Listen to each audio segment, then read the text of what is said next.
আমার বাপের সম্পত্তি আমি নিতে আইছি।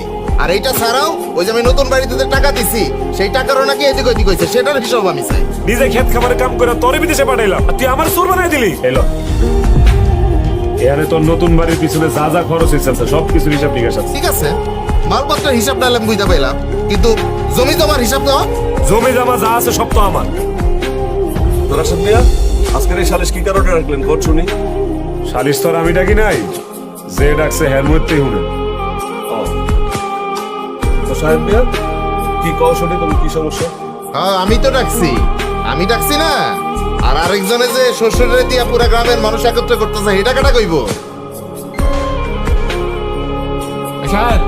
আসল কথা আসল কথা হইলো আমার আব্বা মারা যাওয়ার আগে দীর্ঘদিন অসুস্থ ছিল।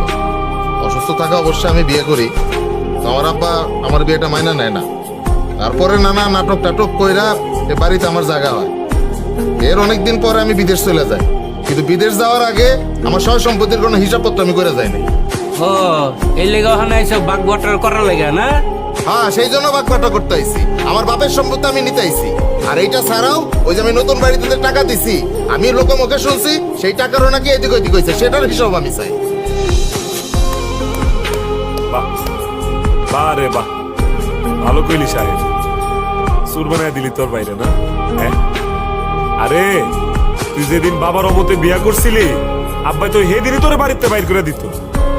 আমি আর তোর ভাবি আব্বার পায়ে ধরে রাজি করেছি তোর জন্য বাড়িতে রাখি। খালি এটাই না, তুই বিদেশে যাবি ভালো কথা, বিদেশে যাওয়ার কথা ছিল প্রথমে আমার। আব্বাই আমারে কইছে যে রাশেদ তুই যাইস না, সাহেদে পাঠা, সাহেদ এই দেশে থাকলে নষ্ট হয়ে যাইব। নিজের স্বপ্ন বাদ দিলাম, নিজে খেত খামারে কাম করে তোরে বিদেশে পাঠাইলাম, আর তুই আমার চোর বানাই দিলি। বাহ, খুব ভালো দাম দিলি। তুই বিদেশে যা দিনের পর দিন কষ্ট করতে লাগলি, আমি এনে কষ্ট করতে লাগলাম। এত কষ্টের পর যখন পরিবার একটা ভালো জায়গায় এলো, তখন তোর বউ তোর একটা কথা কইলো, তুই তোর বউয়ের কথা হই না বিদেশে দেশায় পড়লি, আমার চোর বানাই দিলি। কেডায় কেডায় কি কইছে? হ্যাঁ, চুরি কি হয় নাই? আমার মায়ের জামাইয়ের টাকা কি দশরূপ হয় নাই? হ্যাঁ, এই বাড়ির অনেকেই আছে যারা ঠ্যাঙ্গের উপরে ঠ্যাং তুললা খাইছে, এটা আমি নিচের চোখেই দেখছি। খাইছে, এই বাড়ির অনেকেই ঠ্যাংয়ের উপরে ঠ্যাং তুললা খাইছে, কিন্তু হেটা আমরা না। রাশেদ মিয়া, ভাই বড় হইলে বাপের বাড়ির সম্পত্তির ওয়ারিশ চাইবো, এটাই স্বাভাবিক কথা। আমার কথা হলো কি, তোমাদের কি সহায় সম্পত্তি আছে এগুলো সবকিছু নিয়ে বসো, আমরা দেখি, দেখা পরে আমরা যারা হাজিরানা মজলিস আছি একটা সিদ্ধান্ত আমরা দিয়ে যাবো।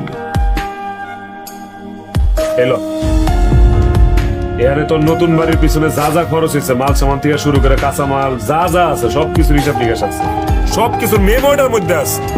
খালি তাই না, এই মেমোর মধ্যে তোর বইয়ের সাইন আছে, দোকানদারেরও সাইন আছে।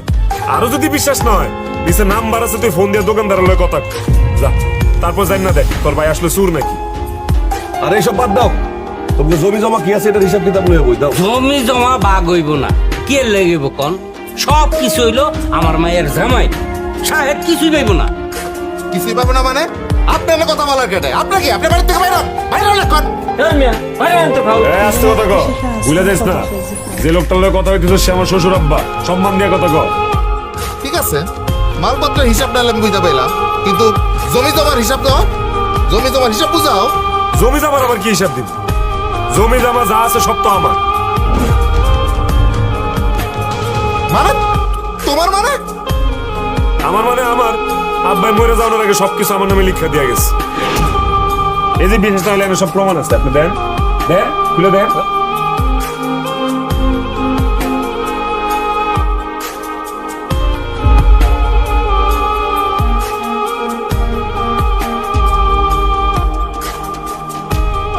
হ্যাঁ, রাশেদ মিয়া তো ঠিকই কইছে, কাগজপত্র তো তাই কইতাছে। এই সহায় সম্পত্তি তো সবার নামে উইল করা। হ্যাঁ, তাহলে এইভাবে আমার ঠকানোর ধান্দা করছো? আমার বাপের সয় সম্পত্তি তুমি এভাবে কাজ করার চেষ্টা করতেছো? আরে হেরা তো চোরের দল, জোট চুরি করে আমাকে সম্পত্তি আত্মসাৎ করছে। জীবনে আল্লাহ ভালো করবো না, আল্লাহর কদম করবো। এই কারণেই তোমরা নিঃসন্তান, তোমাকে কোনো সন্তান হয় না, কারণ তোমাকে পেটের মধ্যে খালি প্যাঁচ আর প্যাঁচ, মানুষের ফকির বানানোর ধান্দা। কি করলি তুই সাহেব? ঠিক আছে, অনেক বড় বড় কথা শিখছিস, অনেক বড় হয়ে গেছিস, তাই না? যত যাই কস, আজকের পর থেকে এই বাড়িতে তোর কোনো জায়গা নেই, তোর কোনো জায়গা নেই। দেখছো মা, দেখছো তোমার সত্য কারবার, দেখছো কিভাবে আমার নিঃস্ব করলো? আল্লাহ বাঁচাইছিল, নতুন বাড়ির জায়গাটা আমি বিক্রির নামে করছিলাম।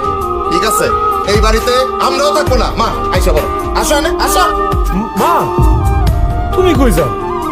আরে আমার লগে হেয়ার কাজ হয়েছে, তোমার লগে তোমার কোনো সমস্যা নেই মা, তো তোমার লগে তোমার কোনো কাজ হয় নাই। তুমি যাও না মা, মা মা তুমি যাও না। না রে বাবা, এই বাড়িতে তো আমার আর থাকা হইব না। যেই বাড়িতে আমার শাহেদের জায়গা নাই, সেই বাড়িতে আমি কেমনে থাকবো? মা মা মা ও তোমরাই পোলার বাপ, তোমরাই মায়ের বাপ। তো তোমরা যদি মীমাংসা করবা তাহলে আমার টাকার দরকারটা কি ছিল? এসব পাতের নাটক। এই ধরো তোমার কাগজপত্র। আমার সময়ের দাম নাই, পাউল কি দরকার? কি হলো তোমরা খারাপ হইছো কেন? যাও কাপড় চাপড় গোছাও, আজকে এই বাড়ি ছেড়ে চলে যাবো। আর মনে রাখো, তুমি আমারে নিঃস্ব করছো না, আমিও তোমার নিঃস্ব করে ছাড়বো। দেশে আইন আদালত আছে, তোমার আমি জেলার ভাত খাওয়াই ছাড়বো কইলাম। এই চলো মা আসো। জেলের ভাত খাওয়াইবো?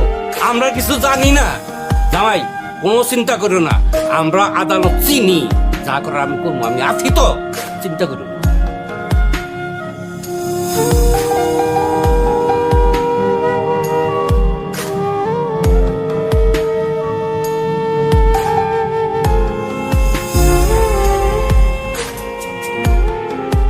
আমার মায়ে গেল গা। লতা মায়ে দি গেল গা।